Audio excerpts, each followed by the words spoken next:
Olá pessoal, tudo bem? Como é que vocês estão? No vídeo passado, eu estava falando de algumas áreas sobre dados, né? DataOps, MLOps, AIOps. E algumas pessoas me perguntaram sobre MLOps, do tipo, Samuel, faz um vídeo explicando o que é MLOps, né? E aí eu fiquei, bicho, peraí, mas tem tanto vídeo no YouTube falando o que é MLOps, né? E aí fui perguntar ao pessoal qual era a dúvida e tal. E eu comecei a ver esses vídeos, né? E são vídeos muito bons, né? Tem todas as ferramentas, né? Tem todas as questões do MLOps, as áreas. Mas teve uma coisa que eu vi que de fato esses vídeos não tinham, que é por que você está usando cada ferramenta. Ou seja, quais são os gatilhos que fazem com que você esteja numa situação, no seu trabalho, trabalhando em machine learning, e de repente você sente a necessidade que, rapaz, eu preciso progredir, eu preciso de uma nova ferramenta. Então eu preparei esse vídeo aqui, não só explicando o que é MLOps, sim, eu vou explicar o que é MLOps, né? Vou dizer algumas ferramentas, mas aqui eu vou, né, contar uma historinha de 2 personagens fictícios, né? Criei uns personagens na IA, mas a história é bem real, tá.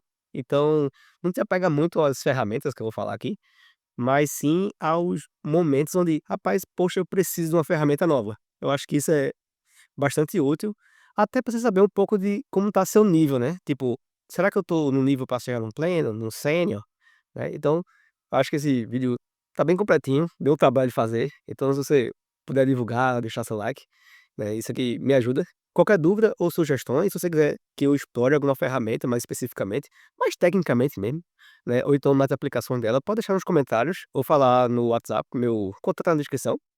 Então, vamos lá, pegar papel e caneta, que tem coisa pra anotar e bora pro vídeo.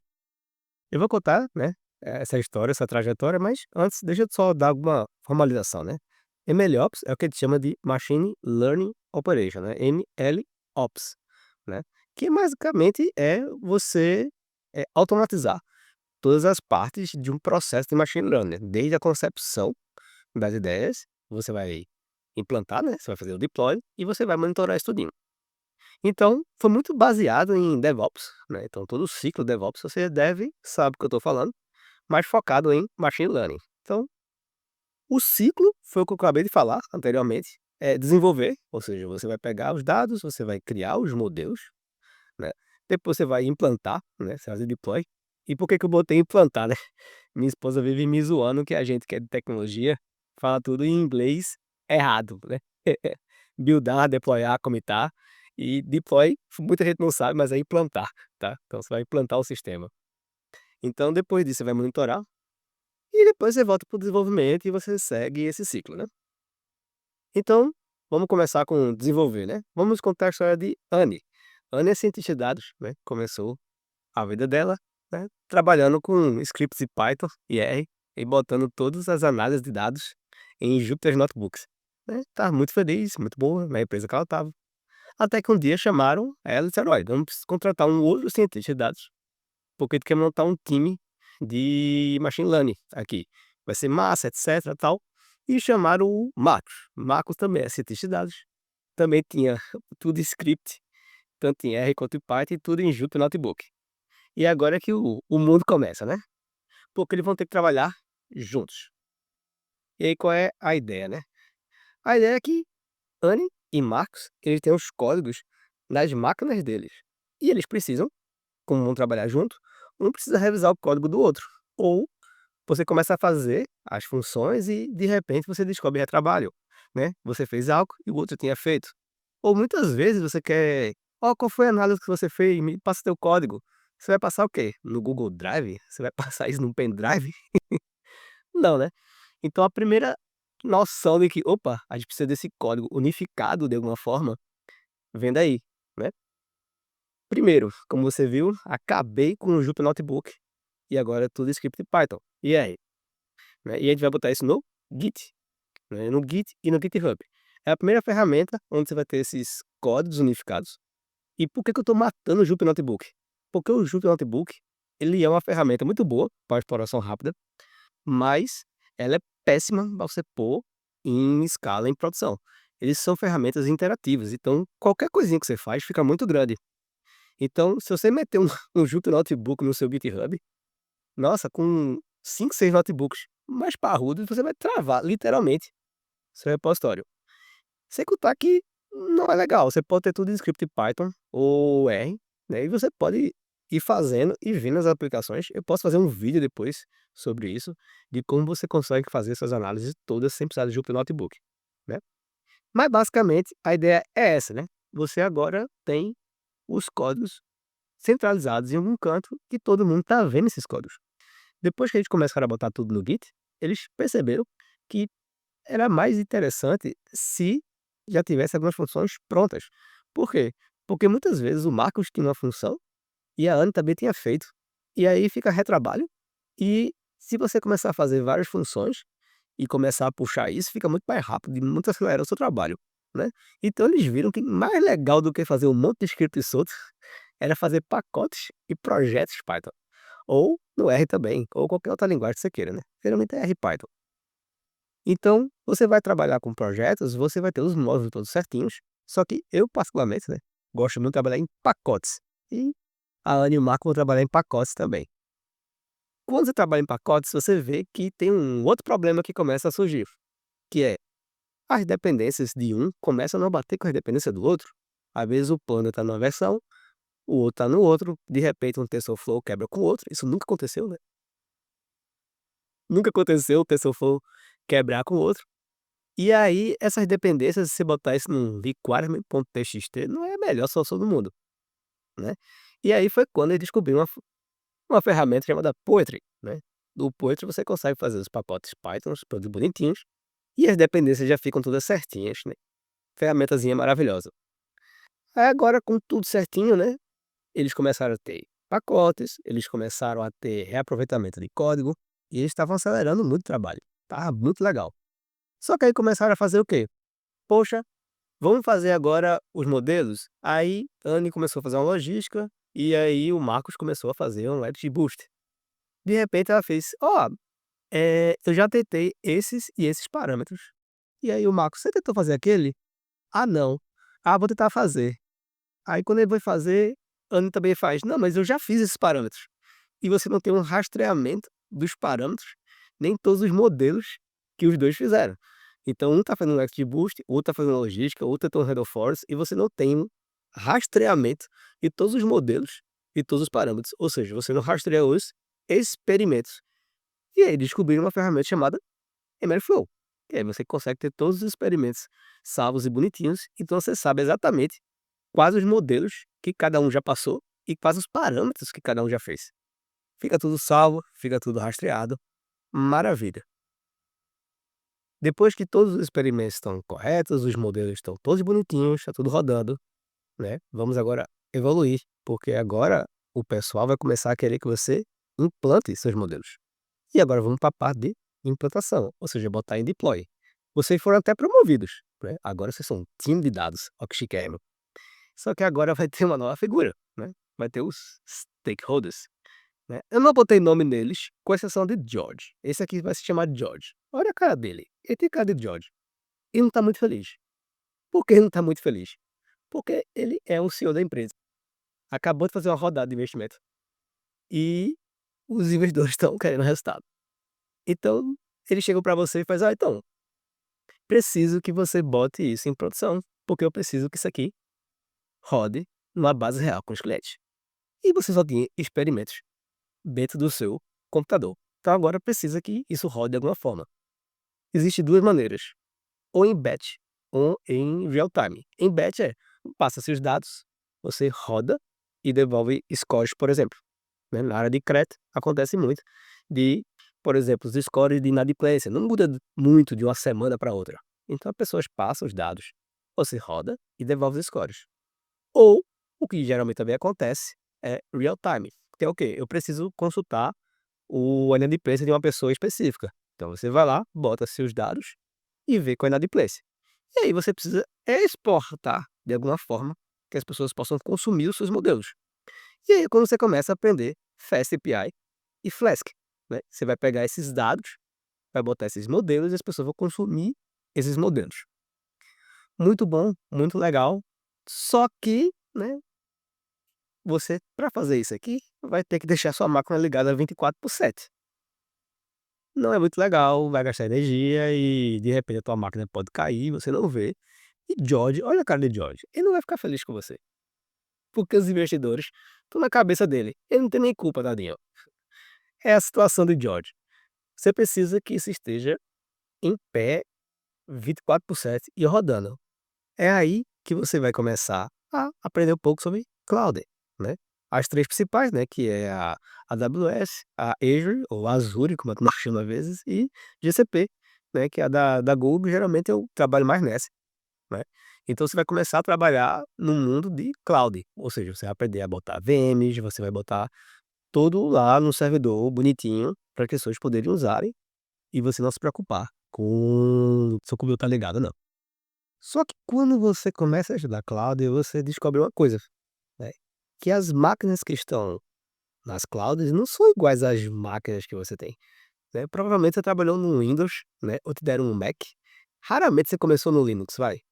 Hoje eu só trabalho em Linux, mas como a maioria das pessoas começou no bom e velho Windows, né. E as máquinas são Linux lá. E sem contar que aquele bom e velho rodou na minha máquina não cola mais. Olha a cara de George, ele não tá feliz se você não entregar as coisas certinhas, né. Então você precisa garantir que o que roda dentro da sua máquina vai rodar na cloud ou em qualquer outro canto. E é quando você começa a aprender uma coisa chamada Docker.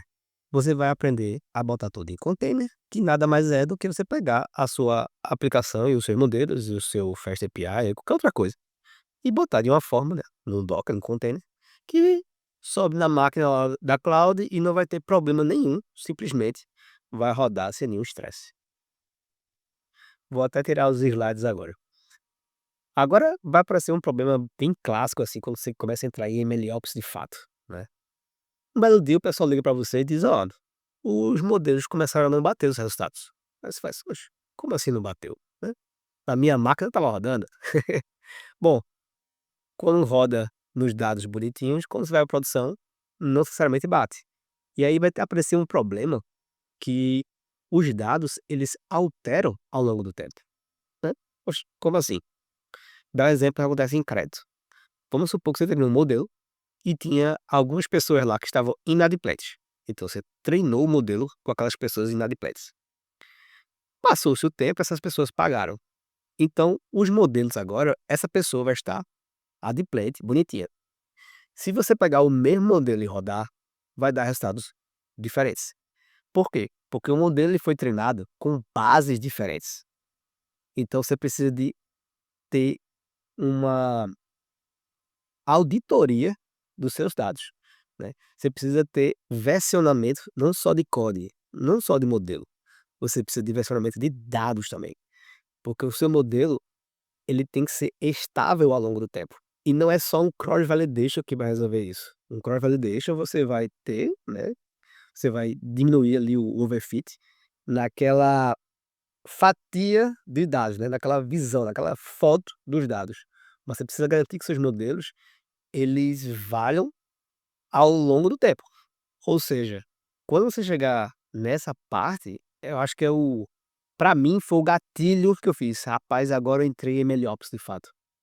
Foi quando eu aprendi uma ferramenta chamada DVC, que é o Data Version Control, que é com essa ferramenta eu tenho o versionamento do dado, o versionamento do código e o versionamento do modelo. Então, literalmente, se deu errado alguma coisa, eu tenho como voltar no tempo para ver o dado como estava naquela época, né. Então, para mim, foi meio que o divisor de águas quando eu comecei a entender que: "Rapaz, eu estou realmente em melhores", foi quando eu comecei a estudar DVC. Nesse ponto aqui, eu queria só trazer mais luz foi quando eu comecei a entender que estabilidade, muitas vezes, é melhor do que precisão. Né. Eu até falei em vídeos passados, né, que muitas vezes a gente que é mais técnico não entende quando você vai falar com o board lá com os C-levels, e aí você começa a falar: "Não, mas o modelo tá mais preciso, né, meu R2, meu AUC tá muito lindo, né". E eles simplesmente falam que: "Ó cara, não olha pra isso agora". Por quê? Porque veja só, quando você tá em produção, você tem um modelo estável, né, muitas vezes, na maioria das vezes, é melhor do que um modelo muito preciso num determinado ponto. né. Então é melhor um modelo que ele acerta ali seus 85%, mas sempre tá lá 85, 84, 83, do que se tem um modelo que acertou 90, daqui a pouco acerta 70, daqui a pouco acerta 60, daqui a pouco acerta 100, né. Você ter um modelo mais estável é é melhor para quando você está em produção, né. Eu acho também foi o gatilho quando eu comecei a me sentir um pouco mais sênior mesmo, eu comecei a ver um pouco do negócio, né, não só minha conta, esse meu modelo, né, eu comecei a ver o como meu trabalho chegava, né, no impacto da empresa. Então, de fato, DVC e ter essa noção mais de que, poxa, às vezes ter uma estabilidade é melhor do que ter uma precisão, foi meio que mudou minha visão do jogo.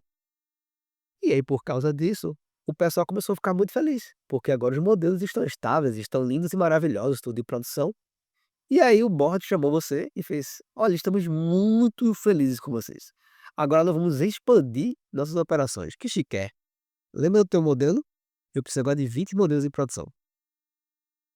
E aí você chegou e fez: "Que possível? Não tem como nós 2 conseguimos tomar conta de 20 modelos".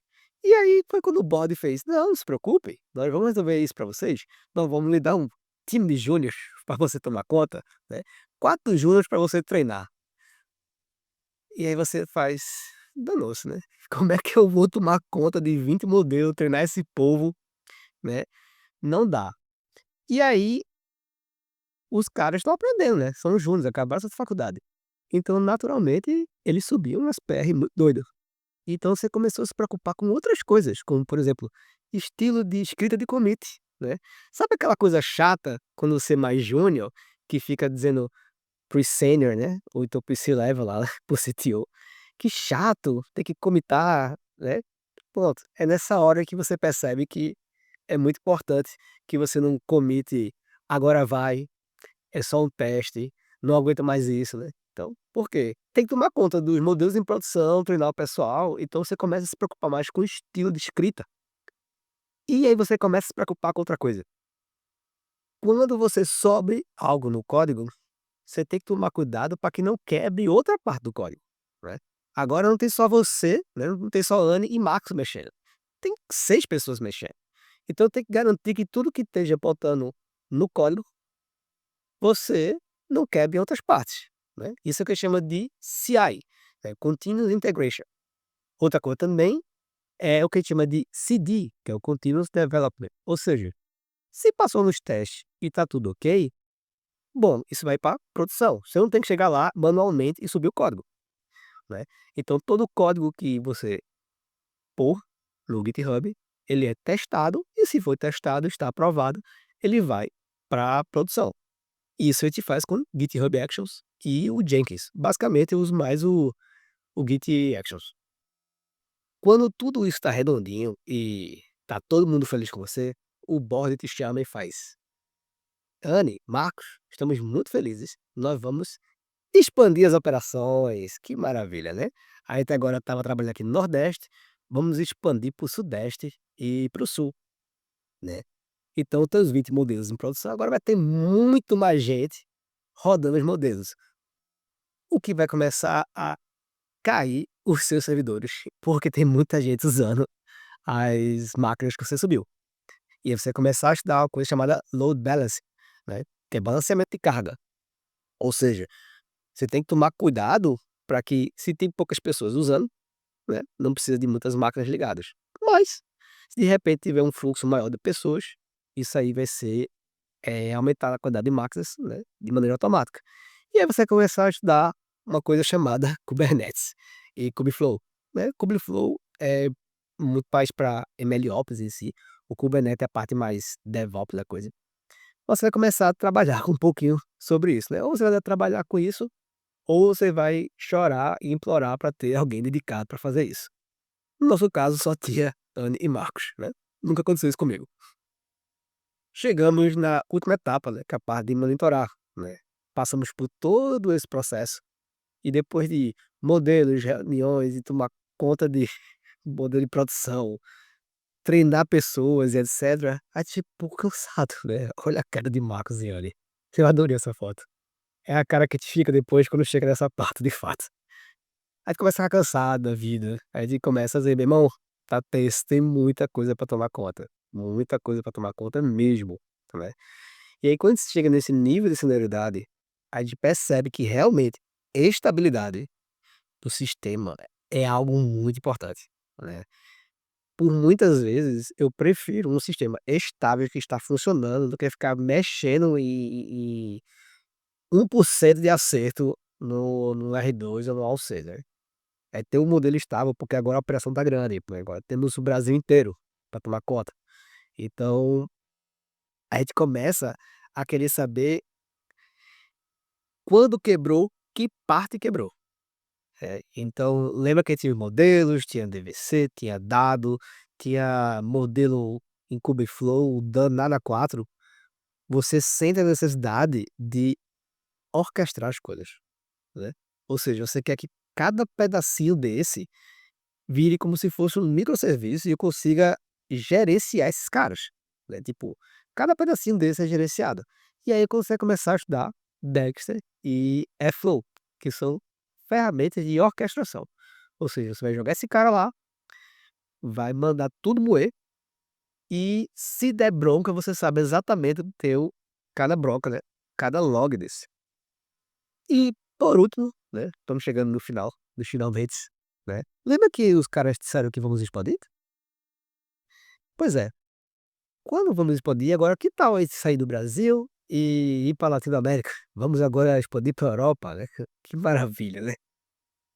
Você vai começar a ter um outro problema, seus modelos, eles vão continuar quebrando, e tá tudo certo, tá tudo monitorado, os modelos estão certos, tá tudo certinho, mas os modelos simplesmente quebram. Por quê? Você vai começar a estudar sobre drift, né, data drift e concept drift. Sabe que danado é isso? Drift é quando, é a mudança na entrada e o modelo ele quebra não porque o modelo está errado, e sim porque a entrada do modelo alterou, né. Tem a data drift e o concept drift. Deixa eu dar um exemplo aqui para vocês. Vamos supor que tu tem o teu modelo lá, né, e aí você tá numa região, tipo, sei lá, qualquer uma do Brasil aqui, Nordeste. E aí, por algum motivo, né, o teu modelo, né, quando você treinou, a galera que usa teu serviço, né, metade do pessoal é de 40 a 60 anos, né, e o resto, né, é nas outras faixas de idade.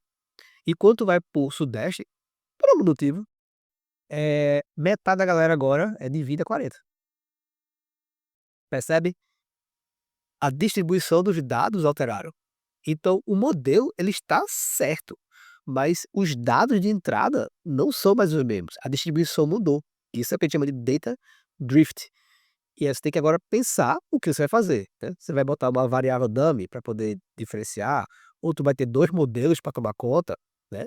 Aí entra no trabalho do cientista de dados, quebrar a cabeça de como vai modelar isso, né. Mas isso é algo que acontece e sempre aconteceu. E toda vez que você expandir: "Ah não, agora todo mundo no Brasil vamos pra Europa", vai acontecer data drift. E às vezes não precisa nem que ser quando expandir, por uma questão de mudança mesmo, tipo pandemia, né. De repente não tinha tanto trabalho remoto, começou a ter. Então, as entradas elas mudam, e isso é o que a gente chama de data drift. Deixa eu dar agora uma ideia de concept drift. É quando a relação das variáveis ela altera, tá, não é mais os dados. Exemplo, vamos supor que você tem uma região do país, onde tem uma galera, tipo, de 40 anos para cima, é mais propensa a comprar carros do que em outra região do país, que acima dos 40 as pessoas preferem consertar os carros, entende? Perceba que a distribuição de idades é a mesma. Tipo, a quantidade de pessoas com 40 anos nessa região é a mesma dessa região, a distribuição é a mesma, mas o comportamento é diferente. Tem a galera que prefere comprar mais carro, a galera que prefere consertar mais carro. O conceito mudou, a relação das variáveis muda. A distribuição é a mesma, mas a relação não é. E é isso que a gente chama de concept drift. Então são os 2 drifts que acontecem e vai acontecer. Ou seja, você precisa antever esses caras, né. Então você não vai esperar que o mundo se exploda e os seus modelos quebrem para poder fazer isso. A ideia é você ficar monitorando isso o tempo todo, né, monitorando os drifts, monitorando alerta, monitorando tudo, né. Você já tinha tudo orquestrado, agora você precisa monitorar os resultados. E aí você vai estudar algo sobre Grafana, né, que é uma ferramenta muito boa para você ter tudo isso monitorado. Bom pessoal, espero que tenha ficado claro para vocês, o que é MLOps, né, e toda a jornada do estatístico na área de MLOps, né. Não se apegue em muitas ferramentas, né, pegue mais os conceitos de: "Ah, aconteceu tal coisa e por isso peguei essa ferramenta nova", né. "Aconteceu isso e por causa disso eu comecei a pensar dessa forma". Eu acho que isso é mais interessante do que se apegar às ferramentas em si, né. E se você também não tiver nenhuma noção, pode usar essas ferramentas que são as que eu uso e funciona. Bom, espero que tenha gostado do vídeo, que tenha sido útil. Deixe nos comentários alguma ferramenta que você queira saber mais tecnicamente, ou algum conceito que ficou faltando, né, ou sugestão para próximos vídeos. Deixa aquele gostei, compartilha nas suas redes sociais, que isso aqui ajuda o meu trabalho. Meus contatos estão na descrição, caso queira falar comigo, né, meu WhatsApp está na descrição. Muito obrigado, até a próxima.